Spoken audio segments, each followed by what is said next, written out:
Hey everyone, it's Movie Lover 120 here, and I'm here with a brand new movie review, and this is for yet another Pixar film this week. And because I thought I'd do a good film after yesterday, I had to tackle the worst animated movie to get a theatrical release in theaters yesterday, so I thought I'd move on from that and do a good animated film as a make-up for yesterday's.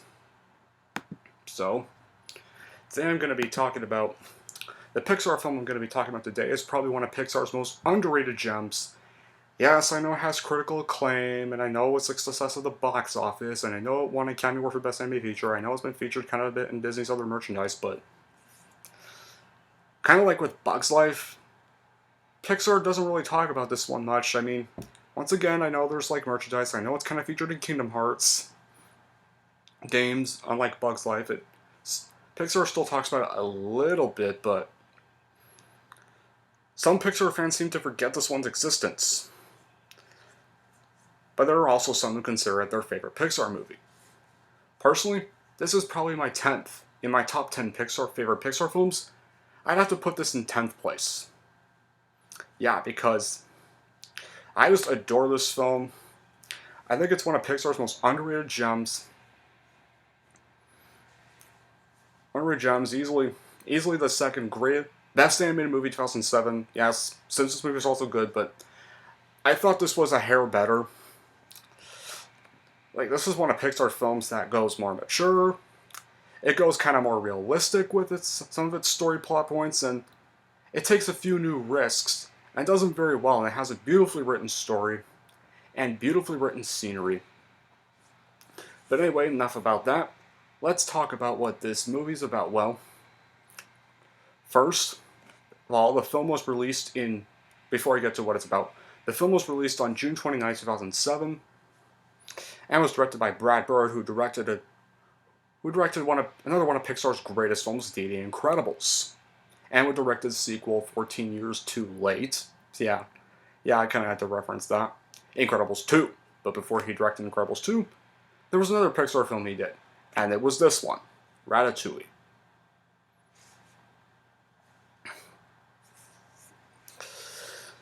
Let's see, I think. Oh, yeah.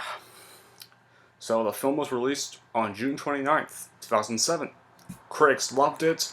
It got the highest score on Metacritic and was still a pretty big success at the box office, although not as much as some of Pixar's other movies, like Finding Nemo and The Incredibles, and yeah. But it still made a pretty good profit. Definitely grossed more than Cars. It got better reviews than Cars, aka what was, at the time, their weakest movie, before several other weak films they did around 2011 to 2013 came out. And before Cars, the sequel, Cars 2, came out anyways. And of course, now let's get on to the film's plot. Well, a rat named Remy, voiced by Patton Oswalt, dreams of becoming a great chef. Despite being a rat and definitely rodent-phobic profession, he moves to Paris to follow his dream, and with the help of helpless garbage boy Linguini, who's played by Lou Romano, who has appeared as a cameo in several other Pixar films, like the teacher Bernie, that Dash put the tack on his chair in The Incredibles. You know, when Dash put the tack on the teacher's chair, that teacher. And one of the punk cars from Cars, the Snot Rod. So this would be his third Pixar appearance. He puts his culinary skills to the test in the kitchen, but he has to stay in hiding at the same time, with hilarious consequences. Remy eventually gets a chance to prove his culinary abilities to a great food critic, but is the food good? Yeah. That's the plot of the film. Here's probably why this movie rocks so much and is one of Pixar's most underrated gems. For starters, director Brad Bird and some of the film's crew members visited Paris for a major inspiration when they were making the movie, to create the food animation used in the film. The crew consulted chefs from both France and the United States in order to have this film made and to make it the perfect masterpiece it is. The characters are all very likable and enjoyable in their own ways, such as Remy, our main rat lead of the film, Linguini, the garbage boy, and soon-to-be chef that can't cook yet, and even the comical villain, head chef Skinner, who was voiced by Ian Holm. Rest in peace, by the way. And I gotta say, Ian Holm actually gives a very entertaining, hilarious performance to Skinner. Easily one of the funniest Pixar villains ever. Some visually pleasing scenes, such as a sequence of the camera following Remy as he explores Paris, and the numerous times cooking is shown, like a very solid voice cast. Like I said, there's Patton Oswalt as Remy, was pretty perfect for the role. Like, the reason Brad Bird casted Patton Oswalt for Remy is because Remy had this. I think Patton Oswalt had this, like, these little cooking videos he did. I forget what it is, but it was something like that. So he thought he'd be perfect for the role. Lou Romano is the voice of Linguini. Janine Garofalo is the voice of the female chef of the film, Colette, who at first starts off kind of like a female Gordon Ramsay when training Linguini, but then kind of starts to warm up to him eventually. And Peter O'Toole, the voice of the food critic Ego, are prime examples. Some beautiful animation, especially for 2007 standards. A prime example is how the food looks absolutely delicious even after 13 years since its release. Like, this film always makes me hungry whenever I watch it, because I wish I could just be there, and kind of wish I could be in Paris and kind of eat the food there, because it looks very delicious.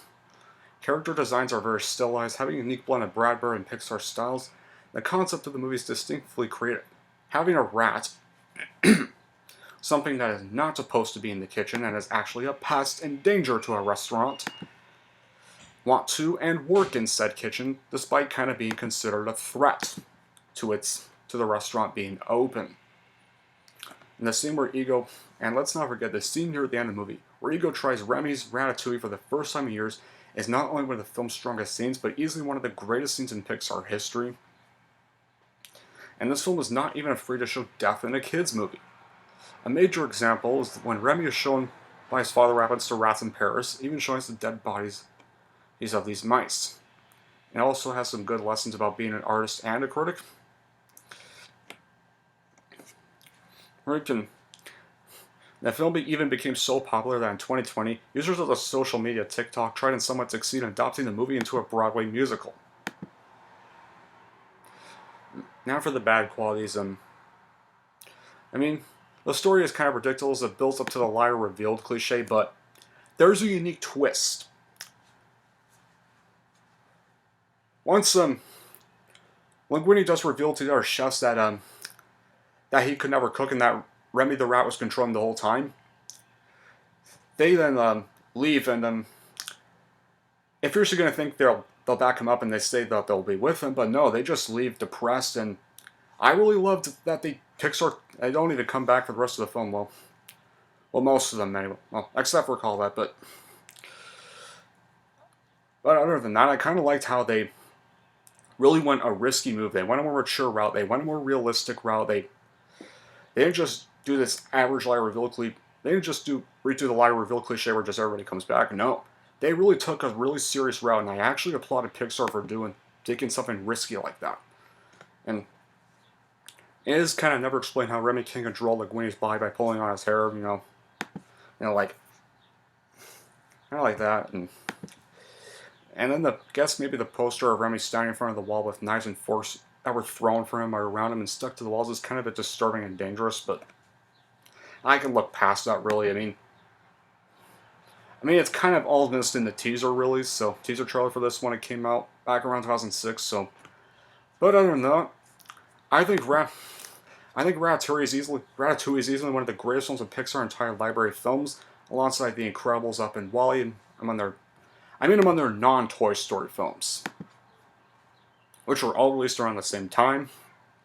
I put it in 10th place, and I recommend going to watch it again if you probably already have, and here's how I'm going to rank it.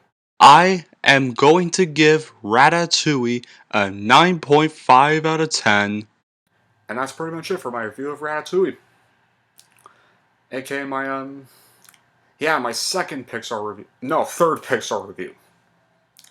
I thought I'd do another Pixar film because my review for Up got over like 50 views in just one day, so I decided I might review some more Pixar films. Take a break from some horror movies for a while because I want to still have horror movies to review for when October comes. So yeah, I might do some Pixar films for now. Anyway, but until then, that'll be your first review. Thank you all for watching, and if you like this and want to see more, and don't forget to like and subscribe to Movie Lover 120.